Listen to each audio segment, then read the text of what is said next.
Eu acho que tô precisando de um sofá daquele que faz Com massageador? massageador e tal. Assim. Sabe a cadeirinha do papai? Aham. Eu tô precisando de um desses. Vou mandar lá pra casa. Seja bem-vindo a um espaço versátil, cheio de histórias e muito mais. Sobre finanças e empreendedorismo. E principalmente, experiências de vida. Silveira Podcast.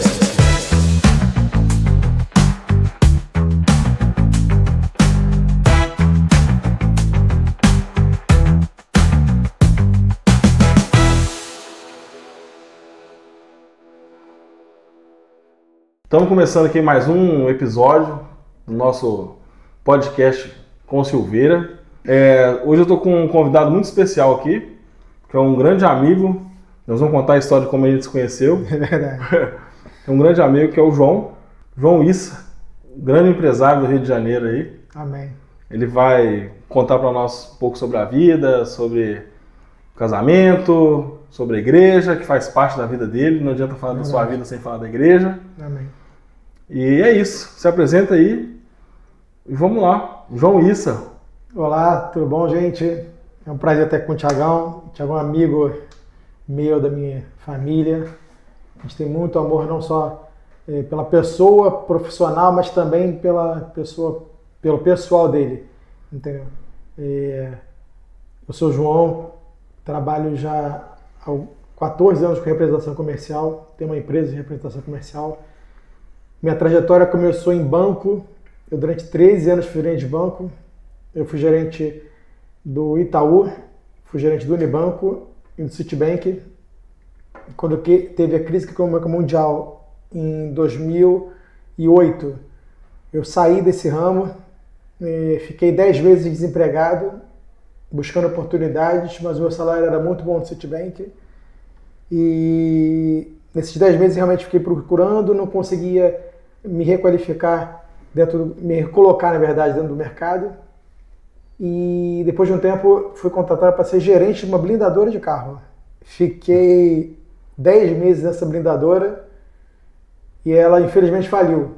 Faliu e deixou todo mundo na mão porque nunca tinha depositado FGTS, nunca tinha pago o INSS, não tinha fundo de garantia, não tinha nada. Da noite para o dia, nosso diretor falou que estava fechando a empresa. Era uma ordem da matriz em São Paulo. E o diretor financeiro falou: João, você é o mais novo aqui, só tenho uma coisa para te dizer, boa sorte e busque seus direitos. Eu falei, caramba, uma loucura, né?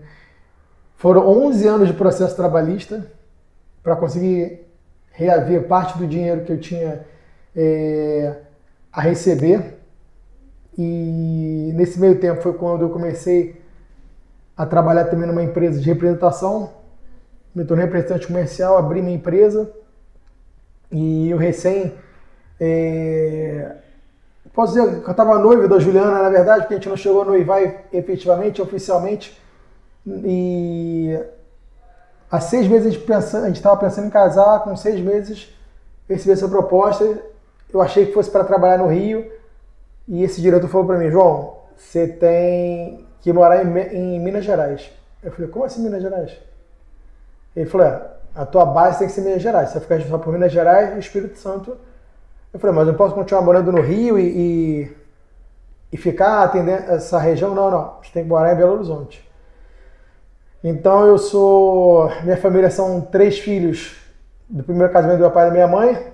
Eu tenho uma segunda irmã do segundo casamento do meu pai. Mas eu fui o último filho a sair de casa, casado e tal. Então, consequentemente, para minha mãe foi muito doloroso ter que sair de casa, ela morava comigo. E até que a Juliana, que é minha atual esposa, né, ela aceitou de boa porque ela entendeu que eu precisava voltar ao mercado de alguma forma. E morei 6 meses sozinho lá, vindo de 20 dias ao Rio para visitar minha família, meus amigos e a minha noiva na época, né? Depois nos casamos, ela foi morar lá e com 11 meses eu como representante comercial lá em Minas Gerais, Eu recebi a proposta de voltar para o Rio e me restabelecer no Rio, na verdade, por outra empresa, já como um representante exclusivo deles aqui. Eu não podia representar nenhuma outra marca a não ser eles. Fiquei durante 5 anos com eles e depois comecei a realmente montar o meu pool de empresas. E hoje são 14 anos de representação, graças a Deus. Tenho o Thiago como meu contador, além de ser meu amigo. Você foi rápido.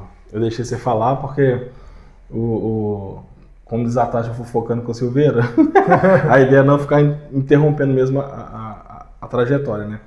Você foi muito rápido. Você foi já começou a trabalhar, já estava 14 anos depois, pronto. Eu quero, assim, pra gente falar um pouco mais de detalhes. Tipo, você começou a trabalhar... Ó, quantos anos você tem hoje? 40? 47. 47. Tá novo, hein? 47. Você começou a trabalhar aos 20, aos 17, aos 18? 19. Aos 19 e já foi direto pro banco? Já foi direto pro banco. Foi direto pro banco. Então, sua vida profissional começou no banco. No banco. Aos 19 anos. Eu fui assistente de gerente. Aí depois eu fui a gerente do Itaú. E depois eu saí do Itaú. Fiquei 5 meses, na verdade, buscando outro emprego. Foi quando o Unibanco me contratou. Eu fiquei de 2001 a 2004, 2004 no Itaú, não, no Unibanco. E depois fiquei de 2004 a 2008 no Citibank. Citibank, entendi. Aí foi aquela transição que você foi para gerente, foi trabalhar na empresa colocando blindagem em carros. Isso. E aí depois você foi fazer o que você faz hoje. Isso. Foi ali 2011. Nasceu o João, representante comercial. Em 2011 nasceu o João, representante comercial. Lá em Minas. Lá em Minas. Lá em Minas, porque hoje nós estamos no Rio fazendo essa gravação. Eu vim fazer essa gravação no Rio. Então, você... Nessa trajetória de representante comercial... Não, vamos voltar um pouquinho. Nessa trajetória do banco, você tinha intenção de manter no banco ou você chegou um momento e falou, cara, acho que já foi para mim, essa experiência foi legal, foi bom, foi gratificante, mas chegou no teto? Então, eu quando estava no Unibanco, eu estava numa posição muito positiva. Tanto que quando eu saí do Unibanco para o Citibank, a minha regional era uma... E eu fui conversar com o meu diretor regional dizendo que eu tinha recebido a proposta do Citibank. E ele quis, na verdade, me dar um aumento muito risório para eu ficar no Unibanco. Eu falei, não quero e tal. A proposta do Citibank era muito vantajosa. E eles, que a gente fala, né? Eles compraram meu passe na época. E, por incrível que pareça, eu fui trabalhar numa agência aqui na Barra da Tijuca. E... durante um treinamento no centro da cidade, estava na Rua da Assembleia, o diretor que me contratou para o Unibanco me encontrou e falou, o que você está fazendo aqui no centro da cidade? Tu não é daqui? A tua agência lá em Brás de Pina? Eu falei, não, cara, saí e tal, não sei o que. Ele, como assim você saiu? Eu falei, não, saí. Recebi a proposta do Citibank e tal, e era mais vantajoso para mim. Ele falou, qual é a sua proposta? Me diz aí. Eu vou cobrir, porque eu quero que você volte para o Unibanco. Eu falei, não quero, desculpa. Porque quando tiver a oportunidade de eu ficar no Unibanco, eu fui bem claro com eles, eu fui honesto com eles. Falei, eu recebi a proposta do Citibank, eu estava numa situação muito positiva dentro do Unibanco, eu tinha saído de gerente de contas para backup do gerente geral da agência, e nesse meio tempo uma outra gerente, isso era ainda na linha amarela, na agência da linha amarela, mas aí a gerente de Brás de Pina falou, não, eu estou precisando de um gerente para ser meu backup e ser gerente de conta pessoa jurídica. E eu tinha um expertise em conta jurídica. Tanto que nessa agência, quando a minha agência começou, eu comecei na agência em Vicente de Carvalho, no Unibanco, fui para o Walmart da linha amarela, do Walmart da linha amarela fui para Pilares, de Pilares fui para Brás de Pina. Rodou, hein? Não, foi. Mas foi justamente nessa situação. Por quê? Porque eu tinha muito conhecimento de pessoa jurídica e quando a gerente geral da agência de Brás de Pina me pediu para o gerente de Pilares, ele falou, cara, o cara não está nem há 2 meses comigo aqui. Aí ele falou, não, mas eu tô precisando, não sei o quê. E o regional nessa época falou, não, o João é bom para Brás de Pinelli mesmo, porque ele tem muitas empresas, muitas indústrias, está perto da Avenida Brasil, perto da Dutra, e eu acho que ali, de repente, ele vai crescer e vai dar um boom na agência. E a agência era muito grande. E eram 6 gerentes na agência. E por incrível que pareça, eu fiquei na agência com menos de 90 dias eu recebi a proposta do Citibank. E eu fui bem claro com eles. Eu abri, teve uma reunião de gerência, que foi no início do mês, e eu cheguei na minha gerência geral e falei aqui, recebi a proposta, eu não queria sair, mas ela é muito mais vantajosa financeiramente, e eu acho que vai abrir algumas oportunidades que eu não tenho no mercado, e eu queria que você me desse, eu queria que você passasse para a nossa regional, para a nossa diretoria. Passou mais ou menos acho que umas 2 horas, e eu recebi a ligação do meu superintendente, e ele, na época, me dando um aumento de, acho que não chegava nem a 5% do salário que eu tinha. E eu falei, pô, peraí, você tá entendendo? Eu recebi a proposta de tanto, você tá me dando um aumento que não chega nem próximo do que eles estão me oferecendo de salário inicial lá no Citibank. Ele falou, a máxima que eu posso dar. Eu falei, então tá bom. Mas eu falei, então você tem que pedir demissão. Pedi demissão. E 1º de agosto de 2004, eu estava entrando no Citibank. Vale a pena a gente pontuar aqui que muita empresa ela não consegue reter o talento porque o mercado está de olho nos talentos. Justamente. E quando o funcionário chega para a diretoria, para a sua gerência e tal, e expõe a situação, eles acham que você está blefando. Na grande maioria, não são líderes, para mim não são líderes, tá? São pessoas colocadas naqueles cargos, mas que não deveriam estar. Porque quando você chega num líder de verdade, ele vai avaliar o mercado. Falar, peraí, deixa eu entender aqui. O cara está aqui e ganha R$1.000. Ele vai para lá ganhando 1.500. Como que o mercado fala? O mercado está dizendo que é 1.400, 1.500. Opa, então peraí. Está defasado o salário desse cara. Eu preciso puxar ele para dentro da realidade do mercado. Agora, que tem um monte de funcionário que fica blefando toda hora. Recebi uma proposta. Para poder barganhar, também existe. Só que isso, na grande maioria, não é avaliado. Isso gera muito turnover nas empresas, que entra e sai de funcionário o tempo todo. E você vai ver, é só porque eles não quiseram reter o talento. E às vezes, nem sempre é só o salário, mas a grande maioria das vezes é o salário que está interferindo, né? Não, até o próprio reconhecimento, porque é que eu falei, eu com menos de 2 meses de Citibank, eu encontro com um diretor regional que foi quem tinha me contratado para o Unibanco, e ele na mesma hora falou, eu cubro o salário. Eu falei, mas agora que você vai cobrir?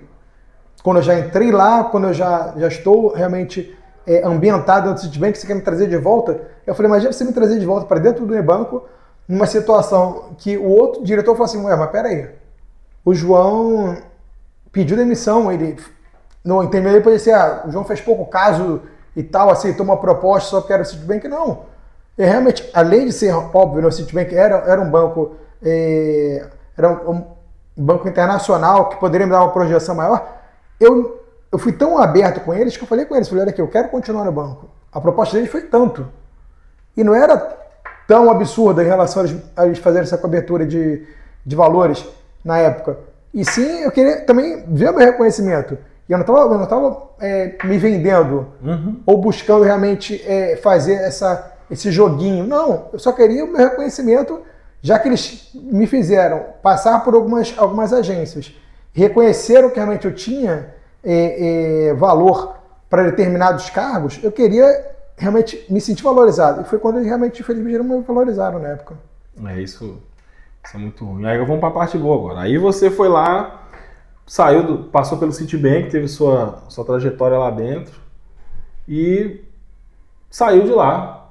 Em 2008, quando teve a crise econômica mundial no mundo, que aí como realmente o meu salário era muito bom no Citibank, eles acabaram, eu fui a segunda turma do Citibank a ser dispensada, e pra você ter noção, eu saí, eu contrataram 2 gerentes para voltar no meu lugar, que daria o meu salário, entendeu? Só que o meu salário era muito bom no Citibank, e eu tentei realmente buscar retornar ao mercado e eu não recebi algumas propostas, mas nada que fosse vantajosa. Até que eu recebi uma proposta, que essa história até é interessante, da Nextel. Eram 5 etapas e eu fiz as 5 etapas e justamente na 4ª etapa veio um gerente, na verdade, um gestor para ele e falou: cara, adorei, você tem totalmente o perfil que a gente quer e tal. Ó, amanhã todo mundo que foi selecionado tem que vir aqui no prédio da Nextel, na Cidade Nova. Isso era uma sexta-feira de carnaval. Eu falei, caramba. Ó, e todo mundo vai ser... As entrevistas finais vão ser a partir de 1h da tarde. Ok. Ele me ligou e falou: João, a tua entrevista é meio-dia. Eu falei, meio-dia? Mas não era a partir de... Não, só é meio-dia. Eu falei, tá bom. Peguei o carro, botei terno. Imagina só, assim, sexta-feira. Caramba, um calor assim, insuportável. A Presidente Vargas fechada. Eu tive que acionar, na verdade, no Estácio e pegar um táxi até a Cidade Nova, porque nenhum carro podia entrar, porque tinha carro alegórico e tal. Fui fazer a entrevista. Chegaram, estávamos eu, o meu diretor, que seria, na verdade, nosso diretor financeiro, e o supervisor, que eu ficaria abaixo dele. Ele já começou a história falando assim: João, a gente queria agradecer muito. Como eu falei, as suas etapas foram muito boas, muito válidas. Só que a gente não pode contratar um tubarão para botar dentro do aquário. Como assim? Não, porque, tipo assim, você tem um conhecimento muito vasto, você tem uma experiência muito boa, e não adianta eu contratar você para botar dentro de um espaço, dentro daqui da Nextel, que você não vai conseguir crescer tão rápido e nem mostrar teu potencial. Então, a gente queria agradecer e para mostrar que realmente a gente reconhece o seu valor. Aí eu falei para ele, vem cá, você está me dizendo que você tem medo que eu busque a tua vaga, é isso? Porque acima de mim só tinha o diretor comercial, ele como supervisor e eu como gerente, que eu entraria lá. Eu falei, você está com medo de eu pegar a tua vaga, é isso? Não é bem isso. Eu falei, não, então realmente eu acho que eu não estou preparado para trabalhar nessa empresa. Mas na verdade, eu acho que a empresa não está preparada para me contratar. Porque como é que você, como um supervisor dentro da Nextel, que é uma empresa forte no mercado, e foi justamente aquela época que a Nextel tinha estourado, todo mundo ficava pipi para todo lado, né? E aqueles PTTs, né, que o pessoal chamava, né? E aí o diretor falou assim, João, não, a gente queria pedir desculpas e tal. Eu falei, não, você não tá entendendo, realmente eu não tenho que estar aqui não, eu tô no lugar errado. E eu fui embora, mas fui embora chateado, porque eu tava de paletó, suando, eu tinha me desgastado aquele tempo todo, podia estar viajando, indo viajar pro carnaval, indo poder fazer alguma coisa, descansar, e não, eu tava lá no centro da cidade, no meio dos carros alegóricos ali, mas é uma história interessante. Experiência. Não, e fez você ir lá, né? Fiz eu ir lá. Era só ter passado no rádio. Telefone, João, olha aqui, realmente isso é muito bom, a gente gostou muito, ó, a empresa é para você, não, me fez ir lá. Mas fazer o quê? Cara. E aí você foi para a empresa de blindagem. E aí a trajetória foi curta também, né? Porque a empresa acabou. Foi 10 meses, a empresa terminou. É até interessante também porque foi um ramo que eu nunca tinha visto na minha vida, eu não tinha a mínima noção do que era uma blindagem de um carro. E foi interessante pelo seguinte também, eu nunca tinha sido assaltado na minha vida. E eu trabalhando com blindagem, eu fui assaltado na Grande de Jacarepaguá e assim, umas 2 semanas antes eu tive a oportunidade de pegar um carro blindado que tinha chegado de um cliente. E meu pai falou, para que carro blindado? Eu falei, não, pai, o carro tá novo e tal, não sei o que. Meu pai falou, não precisa disso não. E meu pai fala até hoje para mim, ele fala, se você tivesse com aquele carro blindado, eu tenho certeza que você vai parar. Que você ia vazar o assalto. E eu tenho certeza disso também, porque graças a Deus, eu acho que eu dirijo muito bem. Na situação que eles fizeram a abordagem e o assalto daria para eu ter saído. Com o carro blindado, tranquilamente. E eu parei porque eu estava no museu e a Juliana, eu fiquei com medo também da Juliana se assustar, mas o meu carro não era blindado, né? Mas justamente assim, eu trabalhando numa blindadora de carro, foi a primeira vez que foi assaltado na minha vida, a primeira e única, graças a Deus, mas foi um susto. Caraca, que doideira. Mas vamos lá, aí você foi receber uma proposta aí para BH. Isso, aí depois ficou em BH durante 6 meses, né? 6 meses, não, 6 meses na verdade eu fiquei solteiro e depois mais 5 meses casado. Porque você eu fiquei 11 casou meses. E levou a Ju. Isso. Na verdade, eu fiquei 6 meses morando sozinho lá, trabalhando pela empresa, aí fazia Minas e Espírito Santo e, como eu falei, eu vinha de 20 dias ao Rio para visitar a Ju e para ver minha família. Passava 6, sábado e domingo aqui no Rio e voltava ou domingo à noite ou voltava segunda-feira de manhã para Belo Horizonte. Ou já ia direto para o Espírito Santo e depois voltar para Belo Horizonte. Entendi. Aí depois você voltou para o Rio e aí... A minha trajetória começou realmente a me finquei de vez, fiquei empresa aqui no Rio, trouxe a empresa de Belo Horizonte para o Rio e estou aí desde 2012. E hoje o que você representa são móveis de luxo. Móveis... Alto padrão. Alto padrão. Móveis, na verdade, objetos de decoração, tapete. É a alta decoração, na verdade, que você compõe toda a sua casa, né? Eu acho que tô precisando de um sofá daquele que faz com massageador? Massageador e tal. Assim. Sabe a cadeirinha do papai? Uhum. Tô precisando de um desses. Vou mandar lá pra casa. E assim, eu acho interessante nesse ramo seu, né? De vez em quando a gente te acompanha pelo Instagram e tudo mais, a gente vê os treinamentos que você vai pro Sul, vai para São Paulo e tal. E assim, são literalmente objetos que dá vontade de a gente ter. Isso. Alguns estão muito além do que a maioria pode comprar. Sim. Mas é um objeto de desejo de verdade, né? Que é um sofá de qualidade, eu tava vendo outro dia uma poltrona que vocês estavam mostrando lá e tal. Cara, espetacular, assim, né? A gente até brinca que a gente fala que a gente vende a gente tem como se tivesse uma concessionária da BMW, da Ferrari, um Bugatti, vamos dizer, uns carros assim, entendeu? Mas não desmerecendo também que a gente tem também os Volkswagen, a gente tem, às vezes, entendeu? Uns outros carros, mas equiparando, né? Mas hoje realmente a gente trabalha com um produto de altíssima qualidade, de um público A e A, entendeu?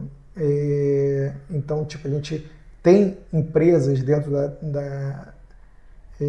melhor, temos indústrias, né, dentro do nosso escritório que trabalham hoje com a autodecoração do Brasil. Show de bola, assim. Eu tava vendo outro dia num vídeo, foi até a Ju que fez, se eu não me engano, que eu vi ela narrando. Eu não sei se ela filmou ou se ela só narrou depois. Mas mostrando todo um espaço de um escritório. E assim, cara, eu falei, meu Deus, o sonho do escritório, sabe assim, o sonho do escritório. Mas é legal porque, da mesma forma que sonhamos em ter casas, né, é um sonho do brasileiro ter uma casa, um apartamento, ter sua moradia. Você sonha em ter uma TV de 70 polegadas, claro. Você pode ter uma de 30, 32? Pode. Mas o seu sonho é ter uma 70 polegadas para você assistir o futebol, assistir ali os vídeos, os filmes. Suas séries, seus filmes, né? E da mesma forma é você ter uma cama agradável, ter um sofá que você se joga ali, esquece da vida no domingo. A gente compra o outro, mas você está querendo sempre almejando aquele outro. Almejando. Né? E eu acho muito legal isso. Sim, de verdade. É um público diferente, mas é algo que qualquer um pode comprar. Justamente. Não é restrito assim, só a classe alta pode comprar. Não. O classe média pode comprar também, mas... Claro. Desde que queira, né? Tem que entender que aquilo é bom pra mim. É algo que tá no meu sonho, eu vou comprar e pronto, né?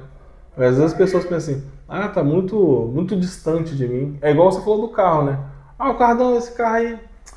eu quero saber, eu gosto mesmo do Gol.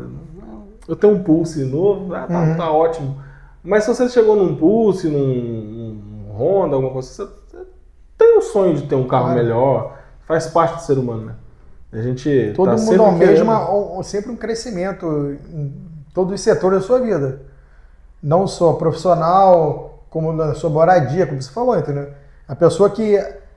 eu sou nascido e criado no Grajaú, né? Então, morei 30 anos no Grajaú, Tijuca, toda a minha vida era ali, mas eu sempre almejei, um dia eu quero morar no Recreio, quero morar na Barra, quero morar perto da praia, e hoje, graças a Deus, eu consegui chegar a esse nível. Mas é o que eu falei, eu em nenhum momento eu esqueço as minhas raízes lá do Grajaú, nem da Tijuca, entendeu? Volta e meia a gente ainda passa lá, temos amigos lá, eu e minha família, e é que eu falo, não tenho a mínima... Assim, graças a Deus eu fui criado numa família, que meus pais são médicos, e meu pai e mãe sempre falaram pra gente tratar desde o faxineiro até o dono de uma empresa da mesma forma. É uma coisa que a gente sempre fez na nossa infância. Por mais que nossos pais tivessem uma situação financeira boa, fossem reconhecidos como médicos, a gente tinha um sítio em Guapimirim, e o meu pai nunca falou que o filho do caseiro, um amigo nosso lá, a gente vai falar que era minhoca da terra, que era lá da região, não sentasse à mesa com a gente para almoçar, para lanchar e tudo. Então é uma coisa que hoje a gente passa isso para as nossas filhas, eu e a Ju, entendeu? Não é só porque a pessoa ela tem uma situação financeira muito boa e tem aquele amiguinho que mora num lugar desprovido e tal, que você vai tratar de forma diferente, não. Giovanni e Bia, vocês têm que tratar da mesma forma. E é uma educação que a gente dá, por quê? Porque nós viemos de uma situação assim, entendeu? E eu acho isso muito importante. Então, da mesma forma, eu vejo meus clientes hoje. A mesma percepção que eu tenho de um cliente meu que tem uma mansão dentro de um condomínio fechado, é o mesmo atendimento que eu dou para um cliente que eu sei que ele está parcelando aquele sofá, aquela mesa com aquelas cadeiras em 24 vezes no cartão. Mas, para mim, é a mesma pessoa. Na parte de ser cliente, eu ainda não fui cliente seu, não. Ainda? Mas na parte de amigo, eu posso dizer que tá aqui um cara que leva os amigos, né? É muito bem querido, muito bem quisto pela galera e assim, transita em vários meios ao mesmo tempo e a gente percebe isso na lida do dia a dia, né? E assim, agora eu ia entrar no assunto do por que você não foi paramédica, por que você não virou médica? Você entrou no assunto, então já vamos puxar esse assunto. Você foi lá, começou no banco, aí você hoje é representante comercial, é algo que você gosta muito de fazer, e você teve 2 médicos dentro de casa e não virou médico. E normalmente mas vou te dizer, o povo vai seguindo, né? Meu primeiro vestibular foi para medicina. Eu sempre gostei muito de medicina. Sempre gostei muito de biologia, de química. Eu era bom nessas matérias. Só que eu tinha um pensamento também, eu não sei até que ponto, de repente estava errado ou não. Ou de repente se eu tinha algum preconceito em relação a isso ou não. Porque meu sonho era passar para medicina, assim, mas para as faculdades públicas. Eu não queria que meu pai e minha mãe pagassem uma faculdade para mim, de medicina. Realmente, no primeiro ano de vestibular, eu não passei para nenhuma pública. Eu até passei para 2 particulares, entendeu? Mas eu falei, não quero isso para mim não. Eu quero realmente passar para as públicas. E eu fui fazer pré-vestibular de novo. E nesse meio tempo, eu tenho um tio que ele é procurador federal, agora aposentado. E todo mundo falava, cara, mas tu fala muito bem, você tem tudo para ser advogado também. Eu sempre fui um cara muito justiceiro. Eu sempre gostei de lidar com isso. Sabe, eu nunca gostei que ninguém fosse maltratado, como eu falei, né, essa situação que meus pais criaram a gente. E eu falei, caramba, será que vale a pena eu me matar de estudar de novo para medicina, se de repente eu posso, fazer direito? Eu fiquei acho que uns 2 meses nessa indecisão se eu realmente continuaria fazendo medicina. E foi até que eu conversando com um professor de história, e ele falou, cara, tem tudo para ser advogado. Olha o teu jeitão, não sei o que. E eu falei, sabe, nossa, eu vou vestibular para direito esse ano. Não vou fazer para medicina, não. Fiz para direito, passei e não pensei mais em medicina. Então, mesmo tendo meu pai e minha mãe como médicos, tanto que a minha irmã mais velha, ela fez administração, eu fiz direito e meu irmão mais novo fez medicina. E ele é médico, na verdade, dentro dos filhos, ele é o médico. Eu e minha irmã. E a minha irmã fez, olha como as coisas são interessantes, minha irmã fez administração e era representante comercial também. Migrou para representante comercial também. Não ficou sendo, não trabalhou com administração. Trabalhou um tempinho, na verdade, administrando uma loja, para depois ela se tornou representante comercial. É porque assim, é muito comum você ter um pai advogado e você segue, né, o direito. Você tem pai médico e você normalmente segue a mesma linha, né? Ah, meu pai é contador, quero ser contador, mãe, quero ser no escritório dele. Hoje em dia o povo não tá querendo ser contador não, tá faltando. Mas tem essa linha aí, no seu caso, assim... Não, mas era nítido, até porque você até foi, né? Você até foi. O pessoal até brincava comigo e falou assim, cara, tu já tem a faca e o queijo na mão, cara. Teu pai é médico, tua mãe é médica, eram 6 médicos na família. Aí falou, pô, peraí, já tá tudo montado, já. O esquema tá todo montado, vamos dizer assim. E eu falei, não quero isso pra mim não. Tá certo. Pô, assim, a vida vai dando rumos diferentes de acordo com as decisões que a gente toma, né? E agora conta pra nós aí, o João enquanto pai, você tem 2 filhas, casado com a Ju, quantos anos de casamento? Daqui a 2 semanas nós fazemos 14 anos de casados, 2 anos e meio de namoro. E a Giovana e Bia foram 2 crianças planejadas. A gente ficou durante quase 3 anos solteiros assim, solteiros de filhos, né? Vamos dizer assim, né? Sem ter a obrigação, na verdade, de ter filhos. Então, isso até depois você corrige, que não é solteiro, na verdade. A gente ficou curtindo o casamento, na verdade, durante quase 3 anos. E nós planejamos a Giovana. Foi até interessante porque também a gente falou, não, a gente parou, pensou, falou, pô, cada familiar nasceu num mês. A gente falou, não tem ninguém em maio, né?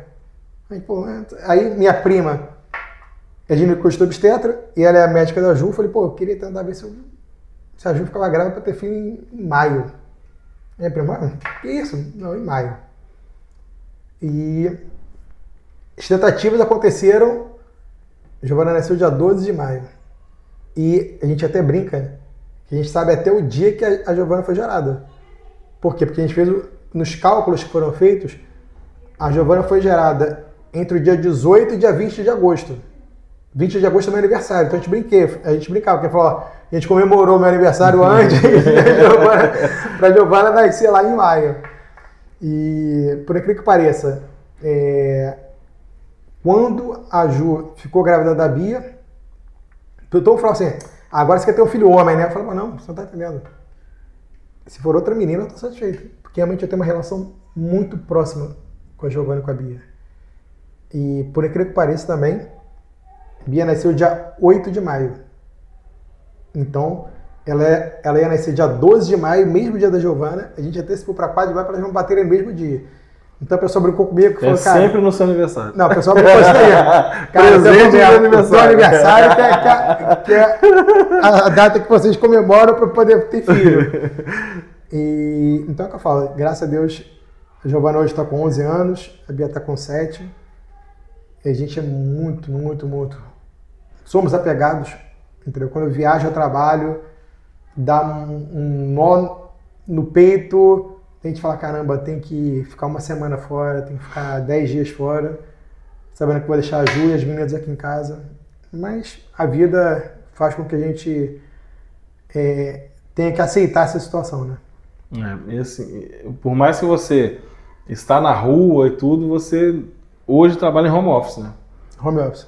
E o home office, ele te traz isso, né? Tem os seus problemas, claro, como o outro formato presencial também tem, mas ele te traz mais perto da família, né? Você consegue levar sua filha para a escola, consegue buscar, você tá ali com a sua esposa, você consegue almoçar com ela.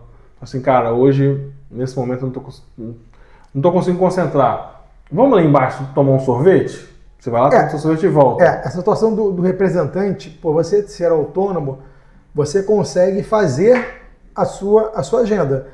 Então tem dias que realmente, tipo, você sabe que sexta-feira, final do dia, depois da hora do almoço, os clientes já não gostam muito de atender, de receber. Então você fala, pô, vou dar uma segurada. Tem dias que, principalmente depois da pandemia, muitos lojistas começaram a atender depois das 10, 11 horas. Então é o tempo de eu levar as meninas de manhã no colégio e dá um tempo de eu poder sair e poder ir atender os clientes e no final do dia, às vezes, conseguir buscá-las. E, assim, nesse ponto, não ser CLT é bom por causa disso, porque você faz o seu horário, você faz o esquema da sua vida. Ah, não, essa semana eu sei que eu vou ficar a semana toda fora, ou vou estar a semana toda com um gerente aqui no Rio, ou vou estar a semana toda focado. Não, eu vou ficar hoje, essa semana eu vou trabalhar segunda, terça e quarta, quinta e sexta eu vou ficar no escritório, e assim vai. Isso é legal mesmo.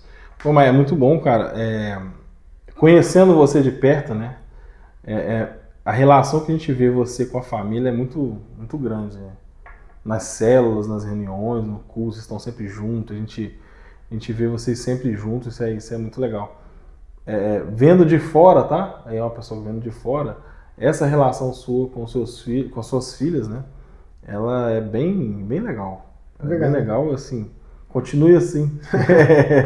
Vai fazer diferença no futuro delas, Eu né? prezo por isso, com certeza. Porque a gente às vezes pensa no hoje, no trabalho, tô desesperado, nossa, tá assim, tá ruim, deixa eu não atender o que eu vou fazer. Porque tem dia que é muito bom, tem dia que é muito ruim.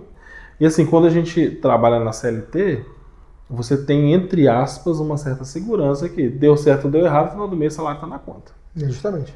Enquanto você é PJ, se você não fizer, você não tem. Você não tem. Se você fizer mais ou menos, você recebe mais ou menos. Justamente. E nada garante que se você arrebentar de trabalhar, que você vai arrebentar de ganhar dinheiro também. E tem esse lado. Mas o equilíbrio nesse ponto, cara, eu acho que eu vendo de fora, tá? Vendo de fora, você na lida aí com as meninas e tudo, eu acho muito legal. Desde quando você fala, tô na escola, poxa, na reunião dos pais, não sei o quê. Isso é muito legal. Tanto que o pessoal até comenta, dos colégios delas, sempre falaram que eu e a Ju sempre foi muito, muito ativo como pais dentro do colégio. De realmente buscar, tentar buscar as informações, saber como é que tá o dia a dia delas ali. Tanto que a primeira coisa quando eu busco elas no colégio, quando elas entram no carro, eu falo, como é que foi o dia hoje? Quais são as novidades? O que teve de bom e de ruim? Para realmente saber o que está acontecendo, como é que está a vida. E a Giovana é muito comunicativa, igual a mim também. Ela está com 11 anos, então hoje ela está na 6ª série, mas ela tem amigos da 7ª, da 8ª, tem amigos do 5º, e eu tinha essa característica na época que eu era mais novo no colégio. Eu tinha minha irmã mais velha e meu irmão mais novo. Então eu, como filho do meio, irmão do meio, eu conhecia todos os amigos da minha irmã e todas as amizades do meu irmão. Todos se tornaram meus amigos. Então eu era o popular, sempre fui popular. E hoje eu vejo muito isso em elas. A Giovana e a Bia são muito populares dentro do colégio.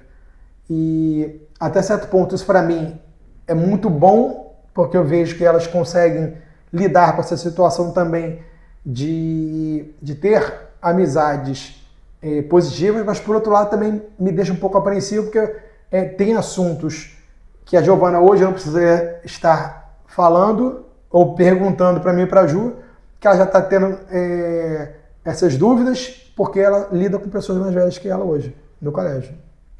Imaginar que Deus não faça com que conduz a gente a ter as respostas corretas na hora correta, entendeu? Antes da gente entrar na parte da igreja, no início eu disse que ia falar como que a gente se conheceu, né? Eu acho que esse é o momento da gente falar como a gente se conheceu.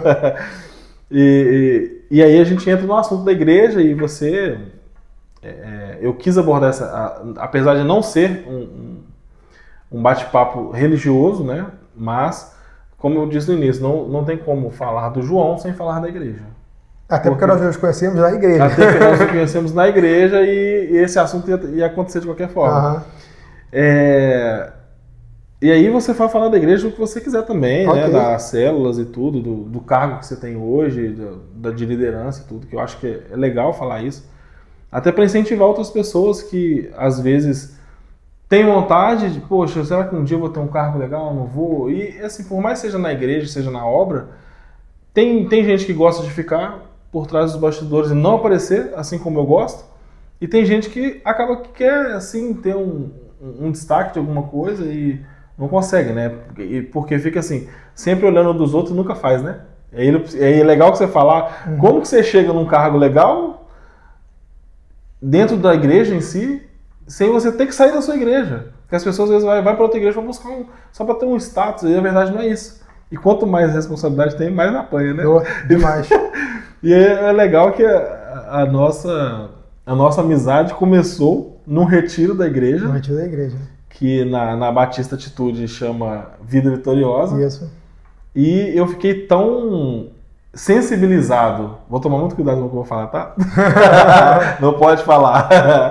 Não é nada místico, mas tira a curiosidade das pessoas. Verdade. E aí, em um momento lá específico, eu fiquei muito sensibilizado, porque tocou muito na minha vida e eu fui liberto de muitas coisas do meu passado, abandono de pai e tudo mais, nesse retiro. Isso foi muito importante, isso foi a virada de chave na minha vida para eu crescer como pai, crescer como marido. Eu vi que eu estava falhando muito naquele momento. E eu fui cuidado pelo João. O João foi meu anjo da guarda ali, que ficou do meu lado e falou: cara, você só não pode cair quando eu não dou conta de segurar. E é interessante a gente falar disso, porque nesse Vida Vitoriosa nós estávamos fazendo, eu estava servindo, na verdade, e você estava sentado na primeira fileira. E sempre quando eu tinha fazer alguma apresentação, alguma coisa assim, eu via que você estava muito tocado. E você sempre foi grandão, e eu baixinho, e eu falava: cara, imagina só, se esse cara, entendeu, fica emocionado aqui, desmaia, alguma coisa assim, quem vai segurar esse cara comigo aqui? E chegou até um ponto que a gente estava brincando lá, e eu fiz uma brincadeira, e eu vi que eu tinha um pouco me excedido na brincadeira, e você me olhou, eu falei: caramba, será que esse cara tá achando que eu tô falando isso pra ele, que eu tô zoando ele, eu tava zoando outra pessoa, só que você tava na minha reta aqui. Eu falei: meu Deus do céu, imagina se esse cara parte pra dentro de mim também. E depois disso, graças a Deus, Deus fez que realmente a gente ficasse mais unido, mais próximo. Eu te admiro muito, você é um cara que, até pela história que você já me contou, que você teve de vida, Vida Vitoriosa foi realmente, não para você, mas para todo mundo, é um diferencial. A gente gosta muito de frisar isso, mas sempre focando na situação de que nunca a gente está buscando status, a gente sempre está buscando ser servo. E, como diz a palavra, né, que ele cresça e que a gente diminua. E eu levo isso muito a sério. E eu vejo isso também na sua vida. A gente passou por situações, a gente passa, na verdade, no nosso dia a dia por algumas situações que fazem com que a gente tenha algumas feridas. E Vida Vitoriosa, ele ajuda, ele é tipo aquele nebacetim, aquela pomadinha cicatrizante, alguma coisa assim. Ele cicatriza algumas feridas que a gente tem. E contigo foi assim. Eu lembro nitidamente da situação de você estar lá, você ficar emocionado em muitas situações, você realmente se quebrantar ali. E é isso que é mais importante. Quando a gente vai ali e se entrega à palavra, se entrega ao que está sendo dito ali, e porque a gente não tem que dar satisfação da nossa vida aos homens, a gente tem que dar a Deus. E Ele que tem que estar presente ali. Então, quando a gente fala dessa situação da nossa amizade começa numa situação de igreja, do retiro, a gente vai trocando algumas ideias, você até certo ponto, você some um pouco dessa situação, eu te busco de novo, eu falo: Thiago, o que está acontecendo? Volta para cá, tu tem que estar aqui com a gente. E nossos filhos se tornam amigos mais ainda, fecham aquele elo de amizade também com os nossos filhos, as nossas esposas, e depois você se torna meu contador. Aí eu sei quanto você ganha. Você sabe quanto eu ganho. Eu abro literalmente a minha vida para você.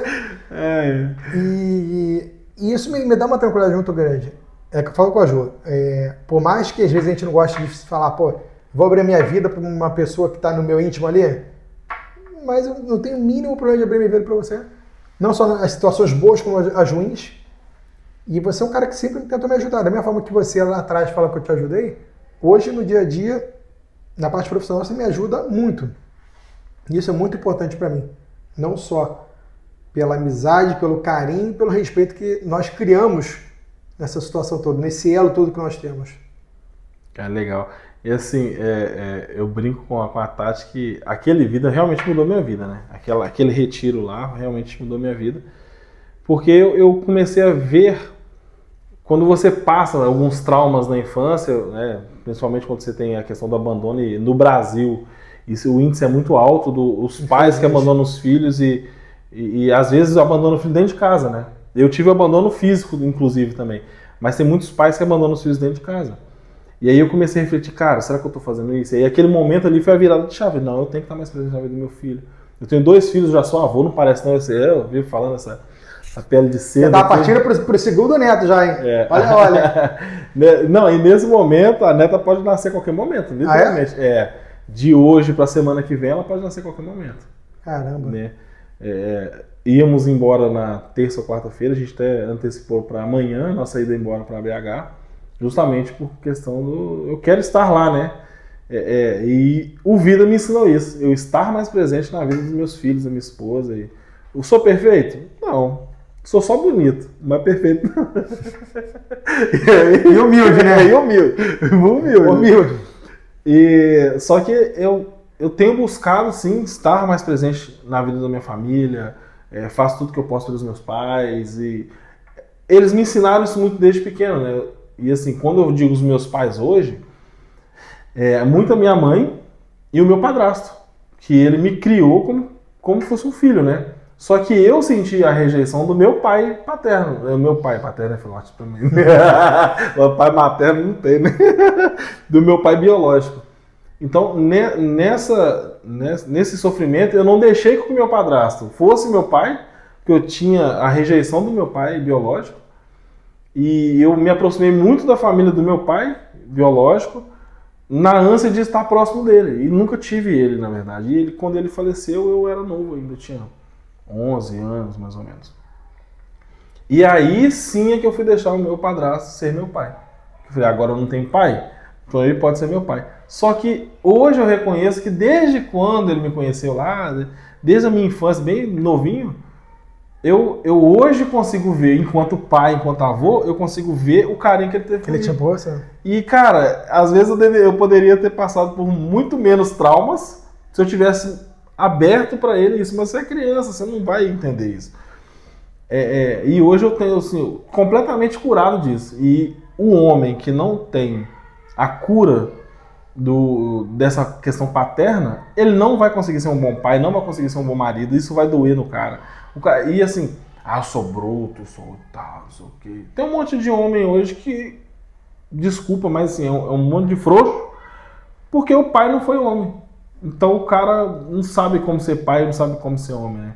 E não é que o Vida faz isso, eu te ensino nada disso. Mas é um momento que, se você passa por esse retiro, você consegue se quebrantar, se você realmente vai de peito aberto para aprender o que é ensinado, o que é passado e tudo, é um momento de literalmente libertação. E eu acho que vale a pena, assim, passou a primeira vez, se você sentiu que ainda tem alguma coisa, faz de novo. Seja humilde, vai de novo, ressignifica a sua vida. Eu acho que é um momento de ressignificar a vida literalmente, né? É como você fala, muita gente vira a chave lá. Em várias... e assim, eles quebram algumas barreiras da vida deles, alguns traumas que existiram na vida pessoal, particular, da família, do trabalho, uma rejeição que realmente teve no passado, até querendo ou não querendo, até alguns abusos que já aconteceram no passado, entendeu? E abusos em todos os gêneros. Então, pra gente é muito gratificante estar ali, vendo, entendeu, as pessoas às vezes chegando lá travadas e saindo de lá libertas. As pessoas com um sorriso, as pessoas falando, gente, muito obrigado. Vocês foram essenciais nessa situação, ou realmente eu tinha um trauma lá no passado que eu não aceitava uma situação que meu pai fez, ou que eu escutei do meu pai, ou que eu escutei de um chefe meu, e a gente faz com que a pessoa realmente entenda que o perdão é o caminho. Que a partir do momento que ela perdoa uma pessoa, ela fica mais leve.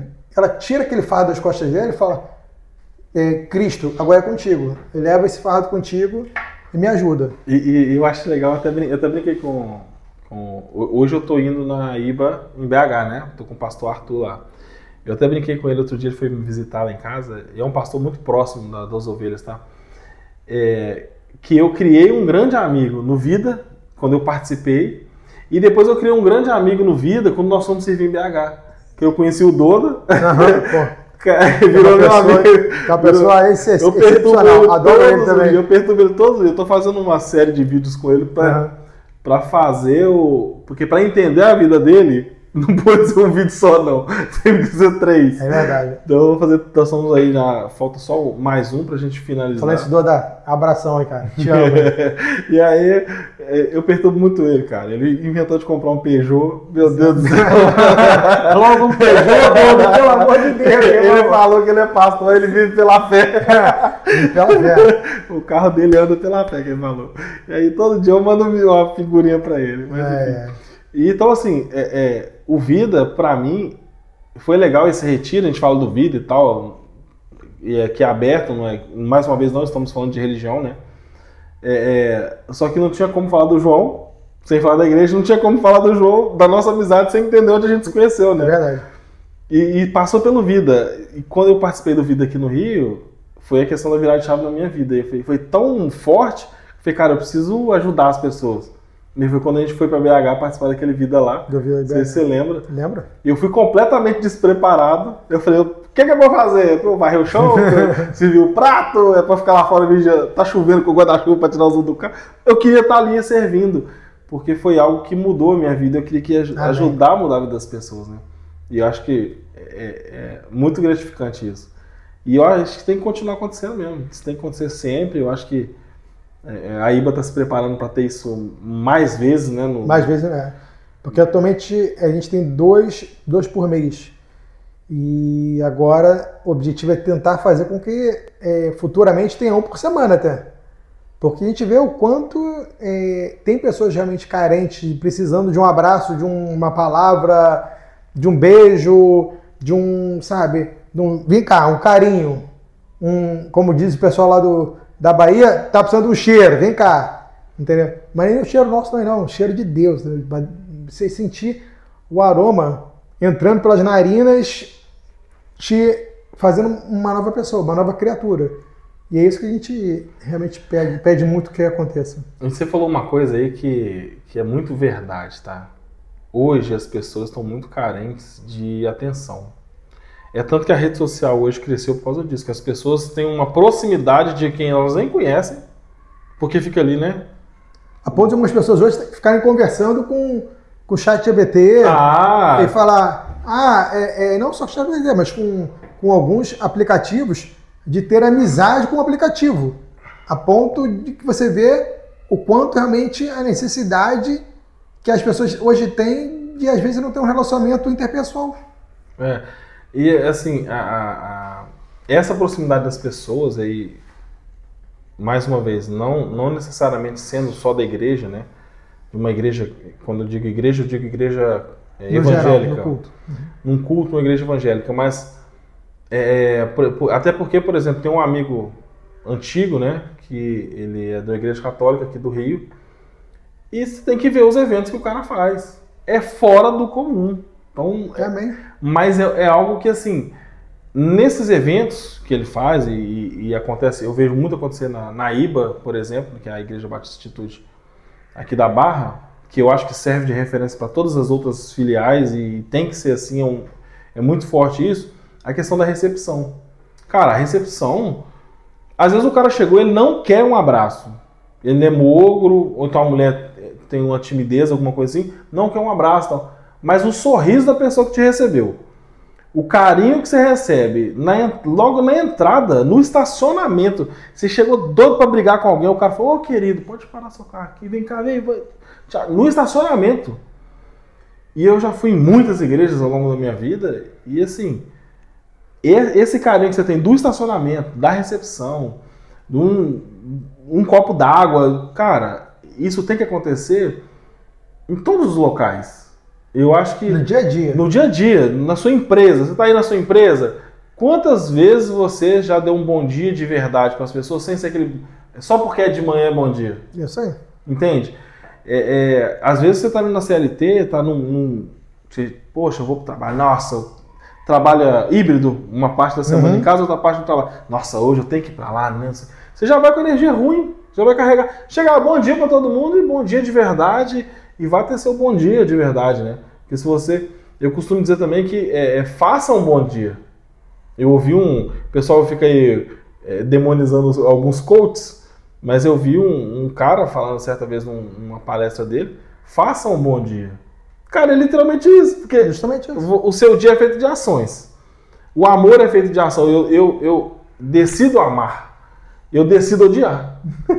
Eu decido tratar bem, eu decido não tratar bem. Né? Então, é um sorriso, é um bom dia de verdade, é um aperto de mão. E a gente estava conversando outro dia, antes de um podcast que eu gravei com um outro convidado, ele falou assim, cara, você já percebeu que as pessoas, elas não olham nos olhos das outras mais? Eu falei, cara, é verdade. E aí eu fui perceber que tá tudo muito robótico. Bom dia, e tal, tudo isso já vai passando. Chega no supermercado ali, vai passando, obrigado, tchau, vai embora. Débito ou crédito. Isso e é assim. E às vezes aquela pessoa que está ali ou comprando, ou quem está comprando, ou quem está ali atendendo, tá com um problema na vida, na família, um filho doente, ou tá triste alguma coisa, ou com a depressão. E às vezes um bom dia, uma boa tarde de verdade, faz com que aquela pessoa que está sentada ou que vai embora tenha peraí, tô vivendo, tem que... E aí um monte de gente se mata, tem depressão, etc, por causa de um monte de... Às vezes são pequenos gatilhos, né? Que ninguém faz merda por coisa grande. Ninguém vai... eu vou ali, é só coisa grande. Não, são os mínimos detalhes que fazem diferença, falando das contas. Agora eu vou deixar você falar aí das suas considerações sobre a igreja, Então, hoje você é líder de setor? Não, sou supervisor de área. Supervisor de área. Eu sou lá na Igreja Batista Atitude, a gente começa como membro, a gente vai a uma célula. O que é uma célula? Uma vez por semana nós nos encontramos em alguns grupos pequenos para estudarmos a palavra, para a gente realmente conversar sobre a palavra e o cotidiano do dia a dia. E dessas células, normalmente quando chegam a 12, 15 pessoas, nós fazemos o quê? A multiplicação. Se parar para pensar, é uma célula que multiplica, que nem está no nosso organismo. A gente pega, tem uma célula e ela vai se multiplicando. E então tem um líder de célula. Quando ele chega a 5 células, se torna supervisor de setor. Ele fica com 5 células abaixo dele. Quando ele chega a 15 células, ele se torna supervisor de área. Que aí ele agrega as células de setor dele e os outros líderes estão abaixo desse setor. Quando chega a 50 células, ele se torna supervisor de distrito. E depois é supervisor de rede. Aí se torna supervisor de rede ou pastor de rede, na verdade, né? E depois tem o pastor presidente, que é o pastor mesmo. Pastor presidente, hoje nosso pastor é José Valandro Júnior. Hoje eu e a Ju estamos nessa situação de supervisores de área. Nós temos 15. Células, temos 16 células. Nós temos células de adultos e células de crianças. E temos uma célula de jovens, na verdade, de sub-13. Então, para a gente é muito gratificante, porque ao mesmo tempo que a gente... essa situação que eu falei no início. A gente tem células de pessoas que são carentes financeiramente, e pessoas que têm uma situação financeira muito boa. Então, a gente lida com todos os segmentos dentro da igreja. E, graças a Deus, a Igreja Batista Atitude tem isso também. A gente não segmenta a igreja. Esse pessoalzinho aqui é pessoal com uma situação financeira melhor. Aquela dali é classe média. Não. Todo mundo está junto e misturado ali. E isso é muito importante. Porque por mais que a sociedade hoje esteja segmentada, quando você está dentro do corpo de Cristo, você não pode ter diferença de se a pessoa é branca, preta, se ela é índio, se ela é asiática, se ela é gorda, se ela é magra, se é alta, se é baixa. Isso não existe. Para Deus todo mundo é igual. E isso daí faz a diferença quando você tem Cristo dentro de você.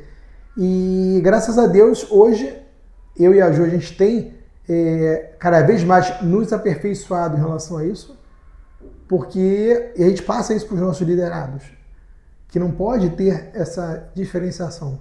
A gente já escutou assim, outras igrejas, outras denominações falando sobre essa situação, sendo criticados, ele falando, sendo criticados, porque na igreja tal tem um grupinho, tem um setor da igreja que é só para as pessoas que têm valores. Aquele tem um outro setor que é realmente o povão. Não, isso não pode acontecer dentro da igreja. Todo mundo é igual.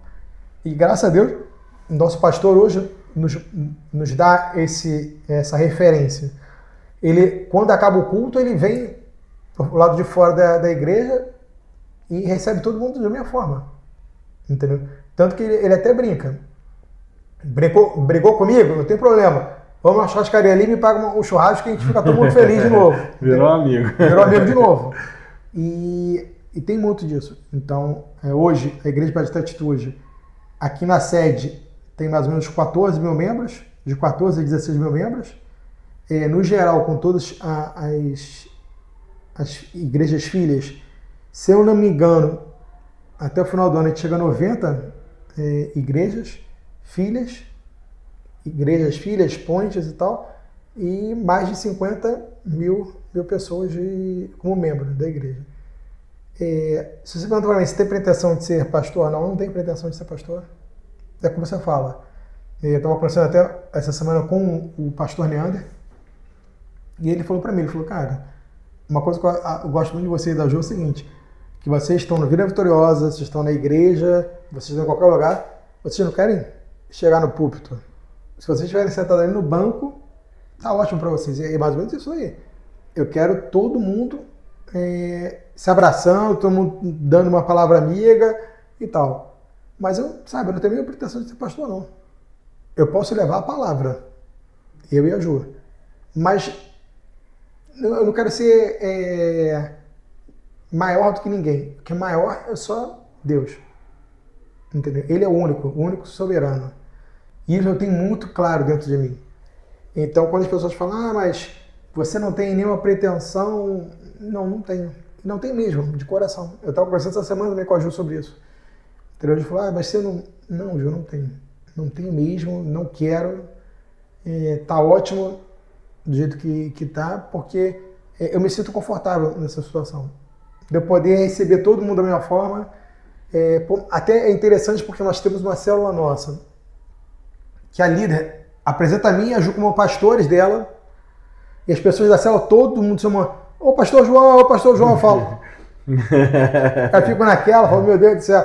E ela falou, não, mas você é meu pastor, porque você me pastoreia. Quando eu preciso de uma palavra amiga, ou quando o William precisa de uma palavra amiga, você tá sempre ali para pastorear a nossa vida. Por que você não é nosso pastor? Diferente do que um monte de gente pensa, ser pastor é só ter o título de pastor, né? E na verdade não. Se você está pastoreando alguém, você está liderando aquela pessoa e você está cuidando daquela pessoa, você é pastor, você acaba sendo um pastor, porque é uma referência. O pastor é uma referência, a verdade é essa. Então, quando o pessoal fala pastor, pastor em si, você assume o título de pastor e vá pastorear uma igreja inteira, você é o pastor principal daquela igreja, é você que recebe as broncas, você recebe o peso maior está na sua vida. Então, isso é o pastor, mas quando você pastoreia, que seja uma pessoa, você é pastor. A história das 99 ovelhas, entendeu? Você pastoreia uma e as 99 estão ali. Mas se aquela uma ali for desgarrada, você tem que buscar.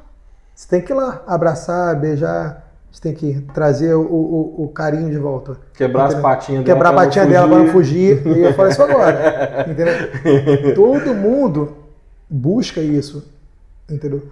E é que eu falo, a música, já tem uma música que a palavra fala, né? Eu não preciso ser reconhecido por ninguém. A minha glória é fazer com que conheçam a ti. E que diminua eu para que tu cresça, Senhor. E é justamente isso aí. João Batista fala isso, né? Que eu diminua e que você cresça.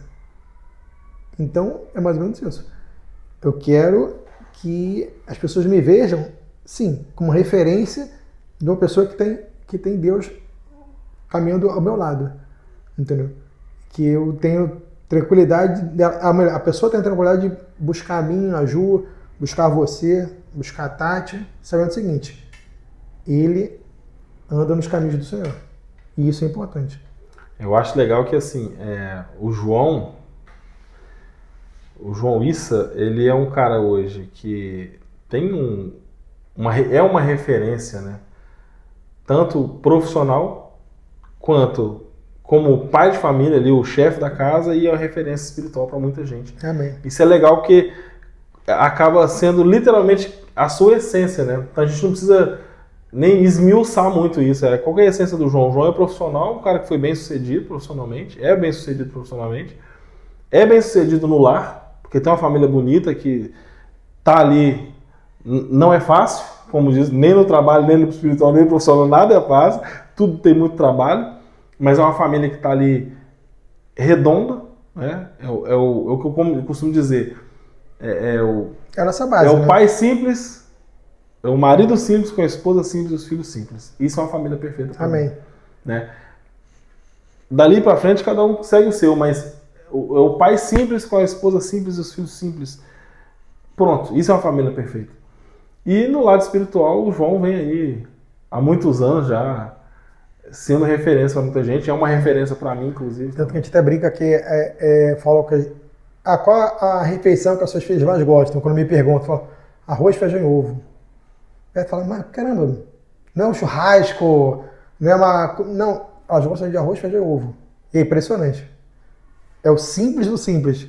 É hoje o que o prato do brasileiro hoje, entendeu? Na situação que a gente vive hoje no nosso país, quando a pessoa tem um arroz, feijão e ovo, ela pode se dar como feliz, porque ela fala, gente, não tem uma situação que a gente escuta o que o governo às vezes fala pra gente, não, vai acontecer. Não, infelizmente a gente não pode lidar com o que vai acontecer, porque a gente não sabe o dia de amanhã. Então, hoje quando a gente tem o básico na nossa casa, de amor, de família unida, de amigos que estão ao seu redor ali, você tem que realmente trazer isso para o teu cotidiano, no dia a dia, de saber o seguinte, que hoje o teu amigo pode estar feliz, e amanhã, se ele estiver triste, ele vai saber que ele vai poder te procurar.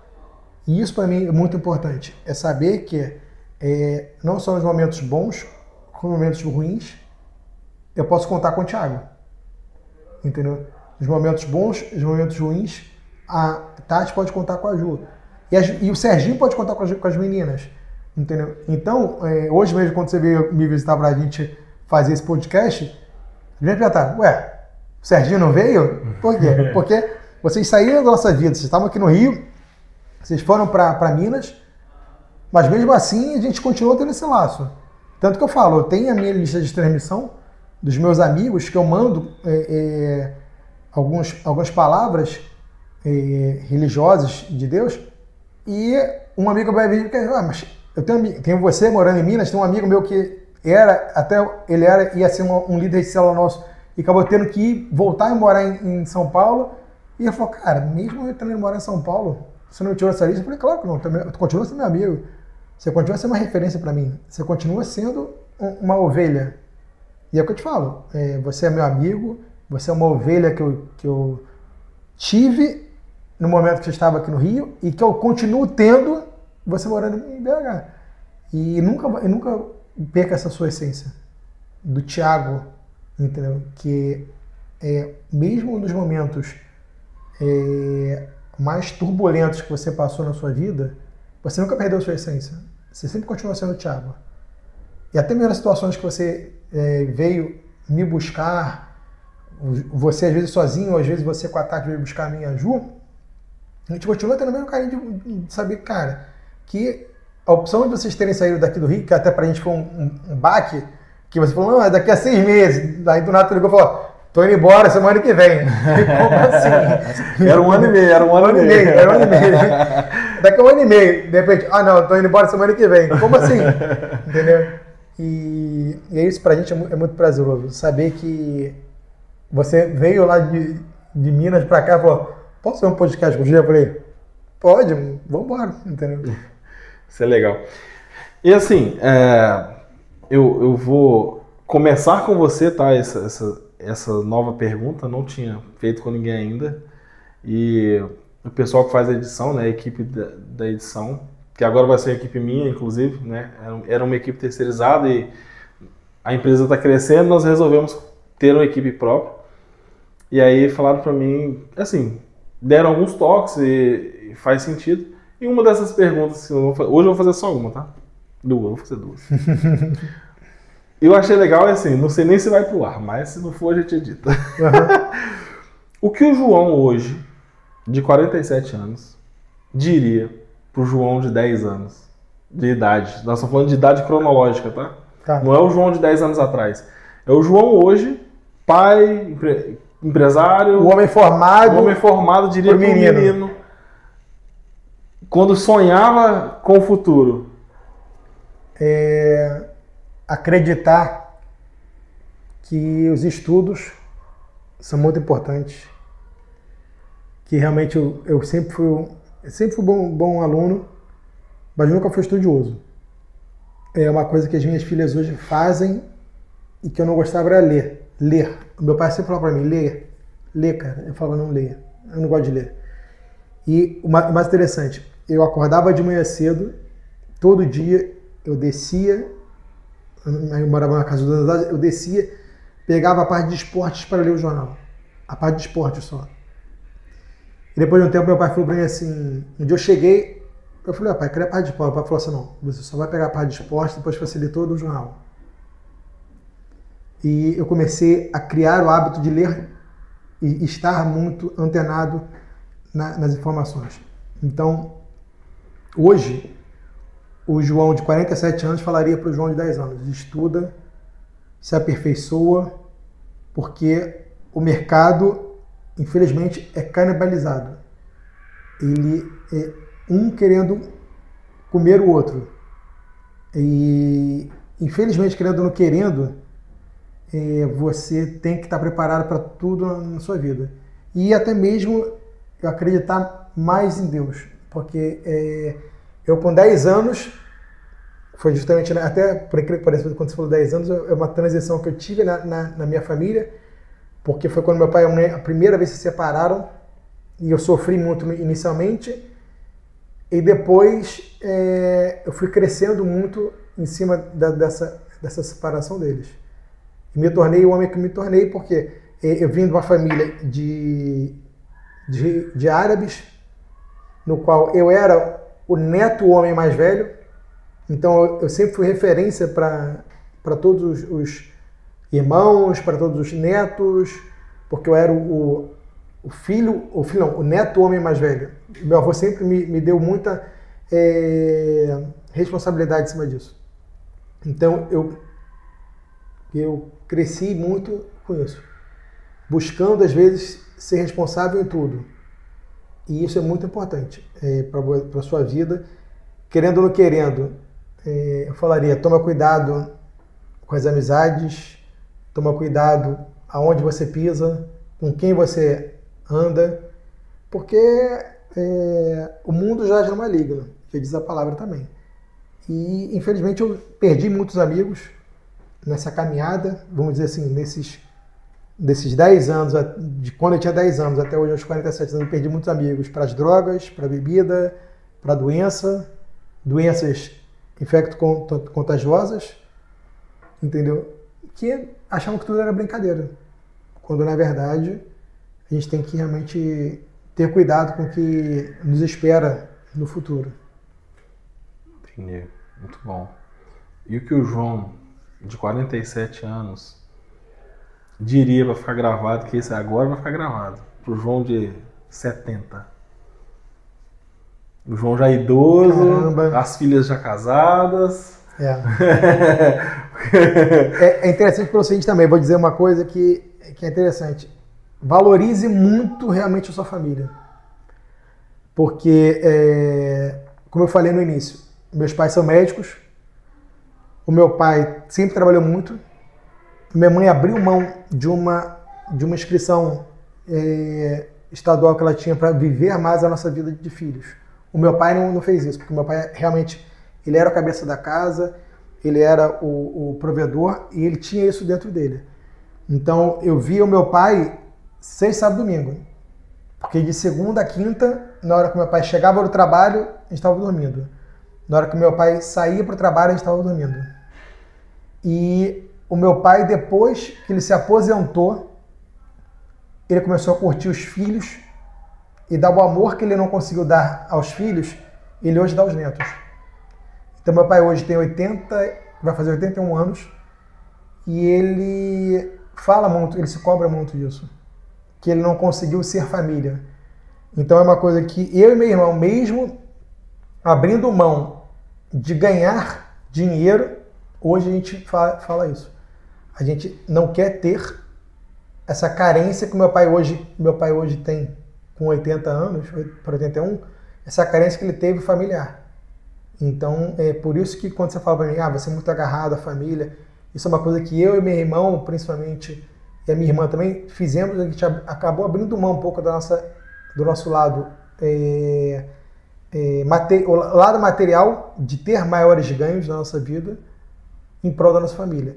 Então, o que eu falo? Hoje, o João de 47 anos, falaria para o João de 70 anos. Família continua sendo a base de tudo, junto com Deus. Deus é soberano. Eu acho que eu me encontrei muito, realmente, na parte do espiritual. De uma igreja, estar ali. Mas por quê? Porque eu sempre fui um cara que eu sempre me relacionei muito bem com as pessoas. E dentro da igreja eu também consegui ter muito essa situação de ver o quanto era importante o carinho. Então essa carência que meu pai não nos deu lá quando a gente era novo e que hoje ele dá, é justamente o que eu quero também, é ser pai de multidões, vamos dizer assim, entendeu? Pai de multidões do quê? Da minha família, dos meus amigos, das pessoas que estão ao meu redor. Muito bom. Esse é o João Issa, viu porque valeu a pena sair de Minas para fazer um vídeo com ele no Rio de Janeiro. É isso, cara. Obrigado pelo seu tempo, pela disponibilidade. Obrigado pelo carinho que você tem com a minha família. Conta comigo, conta com a minha família. A gente é parceiro aí já de alguns anos e quando o João tiver 70, ele vai ser mais rápido que eu. Mas eu quero acompanhar assim o casamento das suas filhas, ver suas netas, os netos. Enfim, eu acho que... Você é mais novo do que eu, já tem neto, né? Eu tenho um filho mais velho, né? Que, enfim, espero que ele pare por agora, né? Porque já 2 filhas com 21 anos, acho que dá pra... Não, tá ótimo, né? A Tati fala que ter mais um filho, chega a arrepiar. O cabelo vai, o cabelo. Quem entendeu, entendeu. Piada Quem entendeu, entendeu. O cabelo chega a ficar arrepiado, porque não sei se eu quero não. Mas espero sim acompanhar aí o crescimento e desenvolvimento de suas filhas e Amém. Ser convidado para os casamentos, as festinhas, para me chamar que a gente continua ouvindo. A gente ama a festa. Beleza, João? Obrigado mesmo. Deus te abençoe, tá? Um abraço.